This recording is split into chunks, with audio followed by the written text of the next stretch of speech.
Hey everyone, there are significant spoilers in this breakdown, not just for this episode, but for the season and the entire series. So I highly recommend you click off if you haven't seen it yet.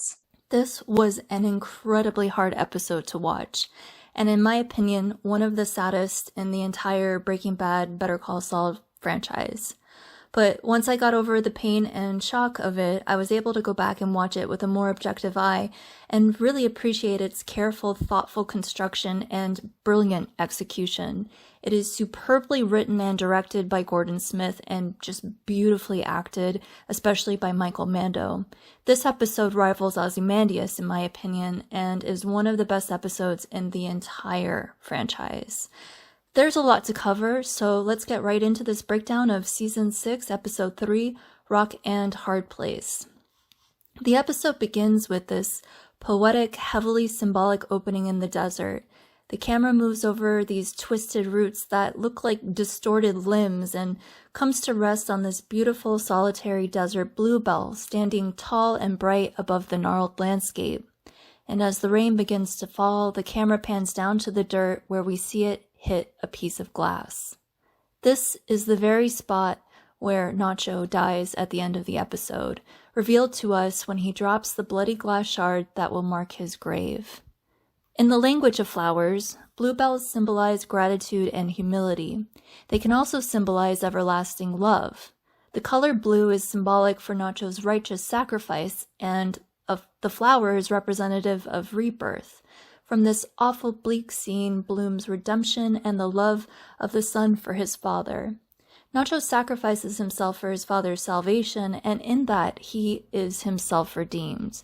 Rain is not only symbolic for the quenching of drought, but it's cathartic and cleansing. There are other allusions to cleaning in this episode, such as when Nacho cleans himself of the oil, and the Good Samaritan offers him a towel to wipe himself off with. Cleansing and cleaning are important parts not only of this episode, but of the entire series. I differentiate them by saying cleaning is something characters do to try to wash away or hide their guilt, but being cleansed is an external absolution.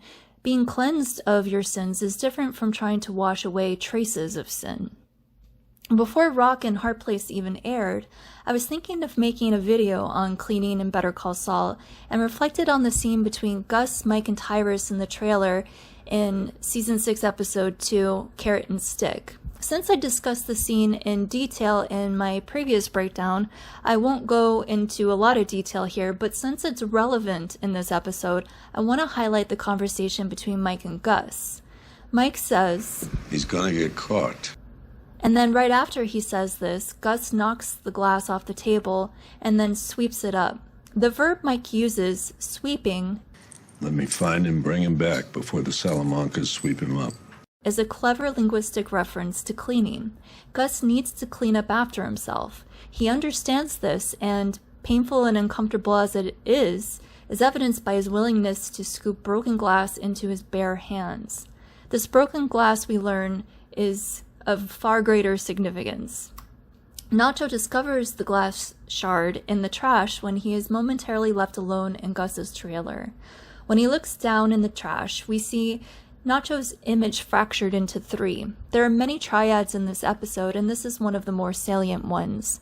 I interpret this as the three identities of Nacho. Two of the reflections are distorted. One is the rat who works for Gus. One is the friend of the cartel who could tell the truth about Gus, and then the clearest image of him, the one that prevails, is the loyal, loving son. And that's the identity that he discovers is the true one. Nacho has had little to no choice in what has happened to him ever since he started working for the Salamancas, and even less after Gus made him into a double agent. He finally has some agency in this episode, and he decides to use it to ensure his father's safety. What happens now? That's up to you. The choice is the opportunity for redemption, to do the right thing. Jimmy and Kim are also faced with choices in this episode. In the first scene with Kim and Jimmy, we see Jimmy taking down the landscape painting, which also happens to be an Easter egg from the season premiere teaser in Wine and Roses. They're using the back of it as a bulletin board covered with Kim's colorful Post-its like the one she uses when she's trying to find a way back into HHM's good graces and out of doc review. They chat about their plan to use Howard's car and some scheme that they're cooking up when Jimmy comes up with the idea to have Huel steal Howard's keys off of the valet in some valet scam. Kim is really turned on by their scheming, and this is something that I cover in my Kim Wexler character analysis video, though I think I'm definitely going to need to make a part 2 after this season. We then see them dressing each other. He zips her up, she puts on his tie and cufflinks, he helps her with her jacket and necklace. As I discussed in a previous breakdown, Kim and Jimmy are creating each other. Kim is playing a very active role in designing the Saul Goodman persona, and Jimmy has helped to create this new, darker version of Kim. There's a lot going on in the next scene with Kim and Suzanne at the courthouse. After passing through security, we see Kim and Jimmy continue this ritual of dressing each other, and then Kim flags Suzanne down to hand over a file on a client. There is a parallel to the Nacho storyline here. Gus hands over Nacho to the cartel as though he has discovered evidence and is handing it over in good faith. We know that's not true, of course. Kim tells Suzanne that she's handing over the file because she found it in Discovery, and that's what she is supposed to do, and besides, she plans to beat her on merit. There's no way we ever would have chased this down. Why are you giving this to me? We're in Discovery and I discovered it. I'm supposed to turn it over.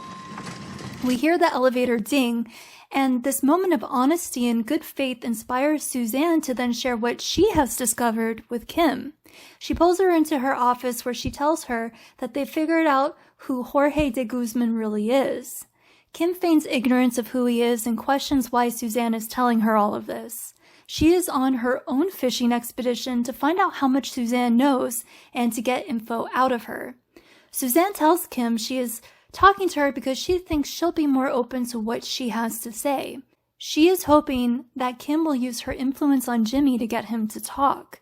When Suzanne recaps Lalo's crimes, Kim looks down and away. She is clearly compartmentalizing. Kim comes back with asking if they're building a case against Jimmy. She is now very much on the defensive. Suzanne explains that it's Gina Khalil who thinks that Jimmy may have known who Lalo's identity was all along, but Suzanne would like to believe that he didn't. She walks around closer to Kim and says that, I don't think Jimmy ever intended to become a cartel lawyer. It's not a suit that fits him. I think maybe he got in over his head and couldn't get out. That may be true. It may not be a suit that fits Jimmy, but it is a suit that fits Saul, the friend of the cartel that Kim is helping to fashion. Suzanne says that if Jimmy was duped, the lawyer-client privilege would then have been obtained in bad faith. Kim responds by saying, "You want Jimmy to rat on his client?" Suzanne sits down next to Kim in an effort to try to reason with her woman to woman and appeal to her higher sense of right and wrong. Suzanne assures Kim it won't blow back, and again stresses the monstrosity of Lalo's crimes. "You know it's wrong. I think Jimmy does too." Kim looks down and away again and retorts with, Saul. "His name is Saul Goodman, and you called him a scumbag." She immediately goes back on the defensive. Kim cannot hear what a monster Lalo is because she is complicit. She is willing to look the other way when it comes to the cartel and Lalo because they're currently bankrolling her lifestyle. She wants to do pro bono work, pro bono, for free, and there's no money in that.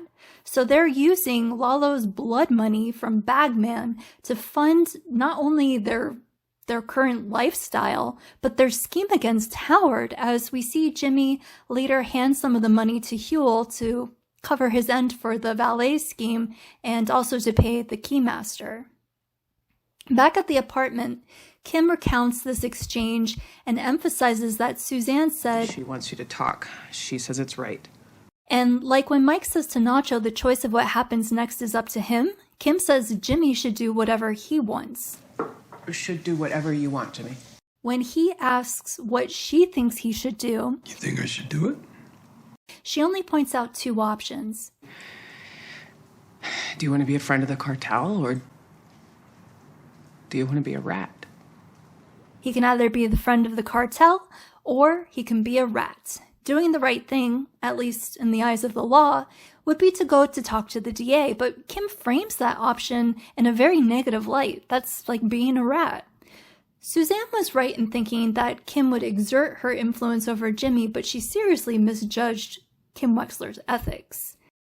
So while Kim and Jimmy entertain the idea of being friends of the cartel, Nacho tries desperately to escape his predicament. His storyline picks up right where it left off in the previous episode, fleeing Marco and Lionel. He spots an old tanker and submerges himself into the crude oil. On the Insider podcast, Michael Mando said it felt like descending into hell. I couldn't help but think of the story of Jesus when I watched this episode. The symbolism is heavy throughout, and while I'd never say that Nacho is supposed to be Jesus, I think using a messianic lens to understand his journey is a useful one. This episode aired in the Easter Passover spring season, and this submersion into hell made me think of the period between Jesus' death and resurrection. I already described the mechanic who helps him as the Good Samaritan, but as a middle-aged working-class man, he's also a stand-in for Nacho's own father. We can see the visual parallels between the two men in these shots of their workshops. Nacho asks the mechanic if he can use his phone, and in one of the more heart-wrenching scenes of the series, Nacho calls his father one last time. Notice the image of Mother Mary hanging over him. It is a brief conversation, and his father, ever true to his convictions, says there's nothing more to say other than to go to the police. When Nacho hangs up the call, we can see how pained he is. He folds his hand together in prayer-like position. Mary, of course, is a symbol of mercy, and deeply relieved that his father is still alive, Nacho's pain spreads into relief and what I take to be gratitude and acceptance that there is only one way to save his father.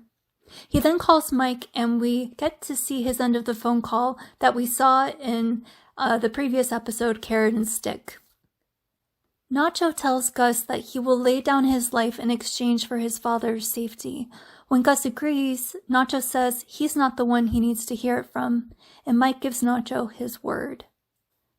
Mike manages to smuggle Nacho back to Albuquerque, and in this reveal of him hidden underneath the floor of the truck, I was reminded of the scene of Walt in the Crawl Space episode in Breaking Bad, as though both men are already in their graves.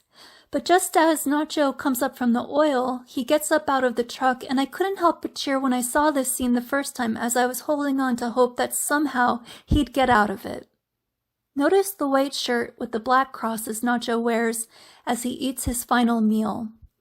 His intentions at this point are pure. He is going to sacrifice himself for his father's salvation.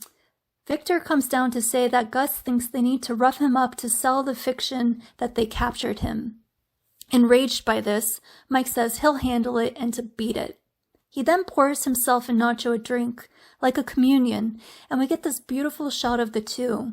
The way the light comes through the bars above and the mesh in between, we get this visual representation of a prison. They are cellmates, Mike and Nacho, and Mike must go along with the plan lest he end up in a similar position as Nacho. There are no real friends of the cartel or Gus Fring. Like Jesus being brought before Herod's court before his crucifixion, Nacho is brought to Gus in the trailer where Gus reviews the plan with him. After confessing, Nacho will make a run for it and Victor will put him down. Mike follows Gus out to insist that he be there tomorrow as insurance. While left alone inside, Nacho retrieves the shard of glass from the trash.